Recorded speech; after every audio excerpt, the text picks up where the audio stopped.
ازيكم يا حلوين؟ عاملين ايه؟ وحشتوني جدا جدا جدا.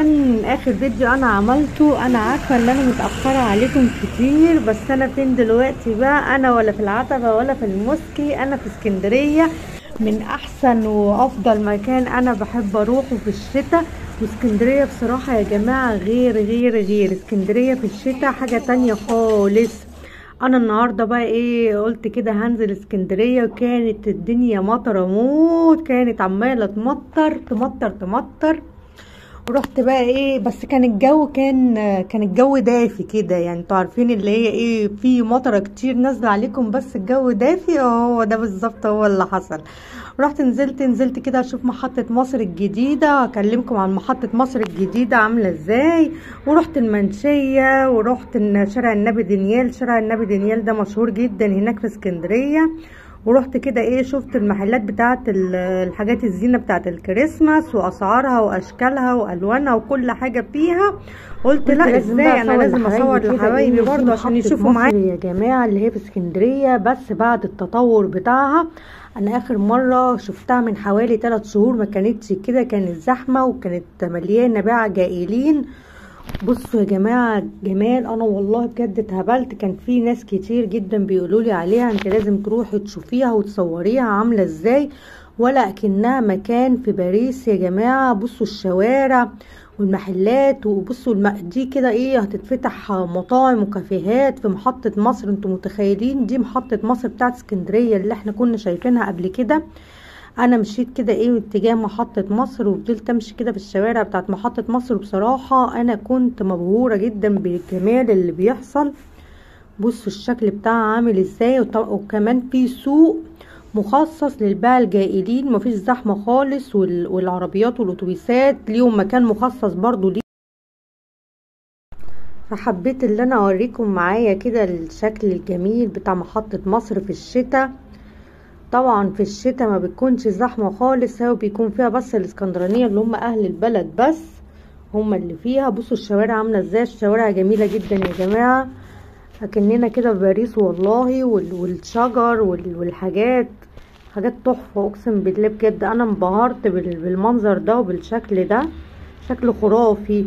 ومن محطة مصر في شارع كده في الوش، بتمشوا فيه اهو. انا داخلة كده على شارع اسمه شارع النبي دانيال. شارع النبي دانيال ده شارع مشهور جدا في اسكندرية، كله برضو محلات واجهزة كهربائية وملابس والحاجات بتاعت الكتب.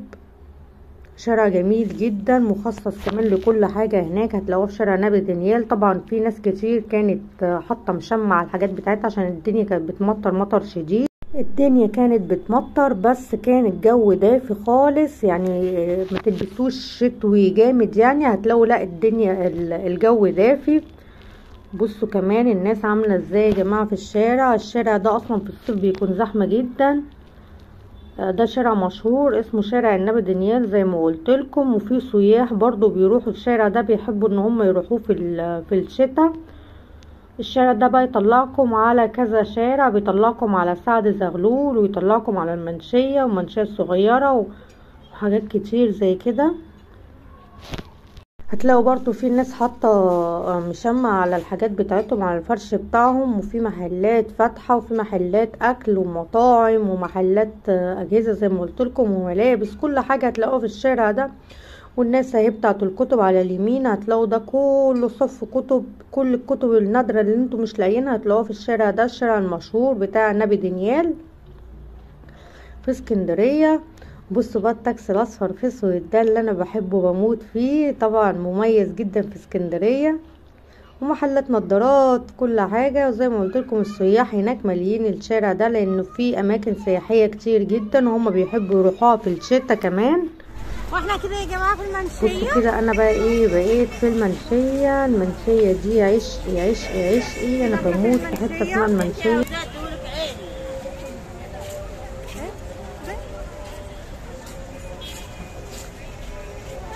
انا ماشيه كده في المنشيه، دخلت اسواق كتير، منها السوق اللي هو فيه حاجات بتاعه الكريسماس، كل التحف باشكالها وانواعها واحجامها واسعارها بتاعه التحف بتاعه الكريسماس. هناك اللي عايز بقى يجيب هدايا لخطيبته لمراته لحبيبته البيت عنده في الزينه هيلاقيها في الشارع ده. في سوق عمارة ليبيا. بصوا بقى الاشكال عامله ازاي يا جماعه.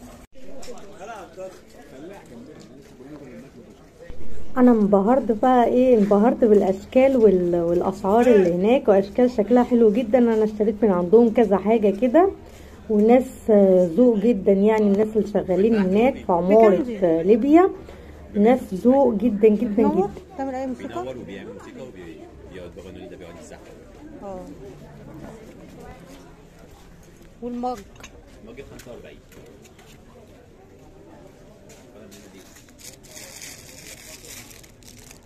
وانت ممكن تقول لي اسم المكان؟ اسألي اي حد على عمارة ايه؟ عمارة ليبيا. دي اسمها عمارة ليبيا. دي 35. دي حاجات الكريسماس كلها. الفيديو ده ب 20 جنيه على فكرة. ماشي، ده في واحد قال لي 25. شجرة الكريسماس دي بكام؟ هي دي من غير زينة عاملة 65. وبالزينة؟ بالزينة هتسألك ب 200. ماشي. بالزينة 200؟ بالزينة ب 200. الزينة أغلى منها؟ طبعا. طب ودي؟ زيها برضه نص الساعة؟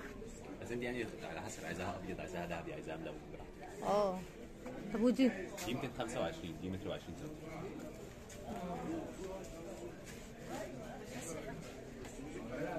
والعروسة دي بقى؟ دي بصي هما 3 مقاسات. اول مقاس هناك اهو. دي؟ لا هناك 150. تمام. بعد كده الوسط دي 200، الكبيرة 250. تمام. بس حلوة. والبطريق؟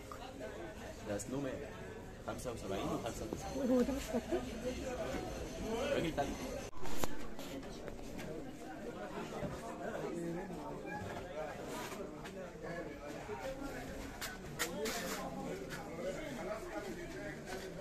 واللي هناك دول بقول لي كده اسعارهم في السريع؟ اللي هم البرانويت. معاكي من اول 30. تحت خالص. 30 40 60 70 90 110. انا صورت لكم عند الفرشه دي مخصوص يا جماعه، اللي هي في عماره ليبيا في شارع كمال سعد. اول ما تروحوا كده من المنشيه هتسالوا فين شارع كمال سعد، هتمشوا كده على ايديكم اليمين على طول هتلاقوا العماره دي هناك. صورت لكم هناك علشان الاسعار عندهم لقيتها ارخص الاسعار كمان، وممكن تفصلوا. عندهم حاجات جميله جدا، عندهم برضو كشاكيل وكراريس، كل حاجه تخص الكريسماس برضو هناك هتلاقوها عندهم. هما كمان هيعملوا لكم برضو تخفيض. وبكده نكون وصلنا لنهايه الفيديو. حلوين، ما تنسوش بقى الاشتراك في القناه عشان انتوا ما بتشتركوش في القناه، وعمل اللايك الجميل للفيديو علشان يوصل لكم كل جديد. بحبكم.